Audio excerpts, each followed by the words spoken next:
উজ্জ্বলা রানী মালাকার লেখাপড়া করি, এবার নিউ কলেজে ভর্তি হইব। দেখা গেল পানি হইলে আমরা স্কুল কলেজে যাওয়া অসুবিধা হয়, তারপরে টিউশনি করি, যাইতে পারি না, পড়াইতে পারি না, রাস্তা না ওদিকে আমরা যাইতাম আইতাম, তারপরে তারা রাস্তা বন্ধ করে দিচ্ছে, ওই কারণে যাইতে পারি না, আইতে পারি না।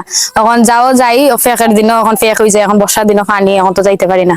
আমরা তো চাই আর যে রাস্তা সরকারের কাছে রাস্তা হইতো। মাত্র কয়েক ঘন্টা বৃষ্টি হলেই তৈরি হয় জলাবদ্ধতা। ঘর থেকে বের হয়ে শহরে যাওয়ার কোনো রাস্তাই নেই 15টি পরিবারের। বর্ষাকালে তাদের একমাত্র ভরসা কলা গাছের বেলা বা ছোট নৌকা, তাও অন্যের জমির উপর দিয়ে করতে হয় চলাফেরা। পৌর শহরের ভিতরে হলেও এ যেন কোনো এক দ্বীপে বসবাস করছেন অর্ধশত মানুষ। দর্শক, বলছিলাম সাতক পৌর শহরের 7 নং ওয়ার্ডের মণ্ডলীবুগ এলাকার হতদরিদ্র কয়েকটি পরিবারের কথা। শুধু তাই নয়, বর্ষা আসলেই বন্যার আতঙ্কে নিতে হয় পূর্ব প্রস্তুতি। হঠাৎ বন্যার পানি বৃদ্ধি পেলে বিপাকে পড়েন তারা। বিধায় বাচ্চাদের নিরাপত্তার জন্য ঘরের ভিতরে আগেই ব্যবস্থা করে রাখেন উঁচু জায়গার। দেখলে মনে হবে তারা যেন কোনো এক দ্বীপের বাসিন্দা। তারা জানান, বছর 5 আগে অল্প মূল্যে জমি ক্রয় করে মাথা গুজার জায়গা করেছিলেন। তবে বের হওয়ার কোনো রাস্তা না থাকায় এখন পড়েছেন খুবই বিপাকে। বর্ষা বা হেমন্ত দুটি তাদের জন্য সমান, যে কারণে ব্যাঘাত ঘটেছে তাদের সন্তানদের লেখাপড়ারও। এমন সমস্যা থেকে বেরিয়ে আসতে স্থানীয় জনপ্রতিনিধির কাছে তাদের একটাই মাত্র চাওয়া। আমার নাম পঞ্চমী রানী মালাকার, আমি ক্লাস 6-এ পড়ি।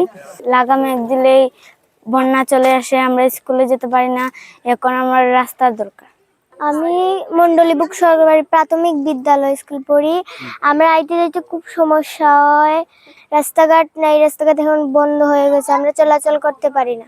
আমরা স্কুলে যাইতে পারি না পানি কাটার জন্য। বর্ষাকাল হইলেই পানি সারাকিনের মুখে উঠে যায়। বর্ষাকাল ছাড়াও হয়, তারা খাডা দিয়া রুয়া দেয়, রাস্তা বন্ধ হইয়া রাখে। আমরা ইয়ে করি, অনেকেই প্রশ্ন করে যে তোমরা কই দিয়া চলাফেরা করো, বোন কি দেয়া চলাফেরা করবো, আমরা তো না জানি কেন বাড়ি লইছি। এইদিকে আসিন এক মালিকানা রাস্তা, তারা এইটা বন্ধ হইয়া দিছে। এখন এইদিকে যাইমু ক্ষেতের আইলে দিয়া, এখন 2 দিন পরে তারা এই ফসল করবো, অগ্রান্য ফসল করবো, খাডা উড়া দিয়া তৈব। এখন আমরা কি করে এই সমস্যা ইয়ে করি, সমাধান করি।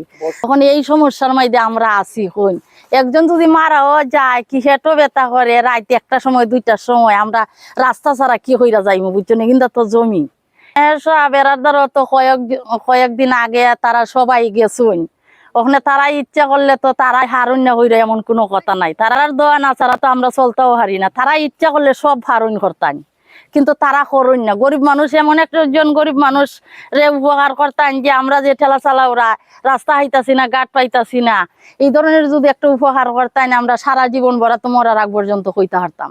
রাস্তাঘাট তো বৃষ্টি হইলো রাস্তাঘাট বন্ধ হয়ে যায়, ছেলে মেয়ে স্কুলে যেতে পারে না, কাজও যেতে পারে না, বড় কষ্ট আছে। পানি ভেঙে যায়, পানি ভেঙে আইয়ে একটু বৃষ্টি হইলেও গরম পানি উঠতে জায়গা। আমরা চাইরেও তো পানি বন্দি, বাচ্চা কাচ্চা স্কুলে যাইতে পারে না, অসহায় পড়ছে। একদিন হলে বাচ্চা নিতে হাতার চিনে না নিয়ে বুড়া দিয়া আমরা বেটি মানুষ পার করে দেই, দিয়া আনি ওলা করি। কত কষ্ট, আমরা কষ্টর মাঝে আছি রাস্তাঘাটর লাগে।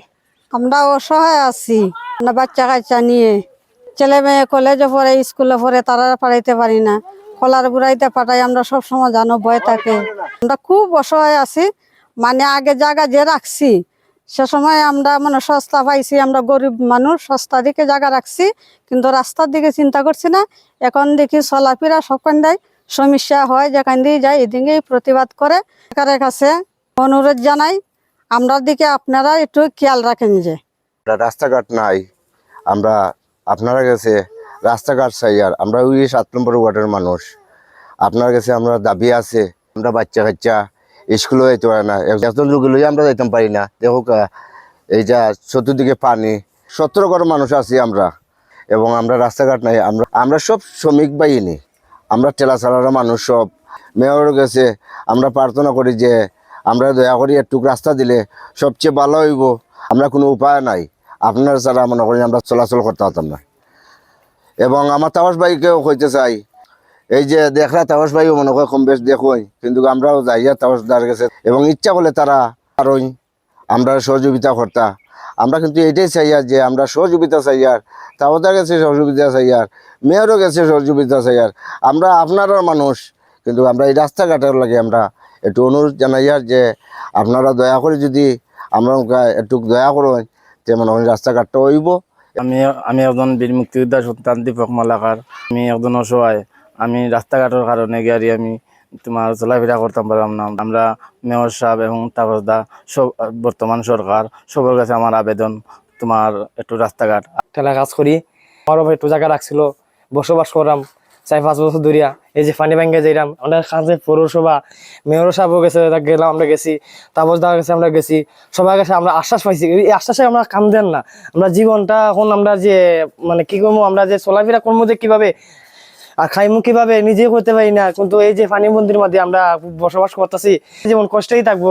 কোনো যে চারিখান দিয়ে পানি যাওয়ার কোনো মুখে রাস্তা নাই। যে পৌরসভা চাতক পৌরসভা মেয়রের কাছে আপনার আবেদন, আর যে দাদা তাপস দাদার কাছে আমার আবেদন যে আমরা একটা রাস্তা চাই, রাস্তা চলাচল করতে চাই। আর যে আমাদের বোন বাগনি রাস্তাঘাটে এরা স্কুলে যাইতে পারে না, বসবাস ছাড়া রাস্তা থাকলেও যে জমিন আছে দাদা, জমিন দিলে আল দিয়ে সবাই আল দিয়া খাড়া ফালাই দিয়ে আমরা যাইতে পারি না। আমরা একটা রাস্তা চাই আপনার কাছে, আমরা এটাই অনুরোধ, আর কিছু চাওয়ার নাই। অবাধ চলি, কিন্তু 6 মাস পরে আমরা অনেক তো আটক বন্ধ দিলাইছে। এখন বর্তমানে আমরা যদি চলমু রুয়া পড়লে হরে আমরা পথ বন্ধ, কোনো উপায় নাই, গর্ত বাইরে বা কোনো রাস্তাই নাই, বুঝুননি। কিন্তু মেয়র সাহেব কোনো একটা আশ্বাস দেন না আমরা, বা তাপস দেয় কোনো একটা আশ্বাস দেন না।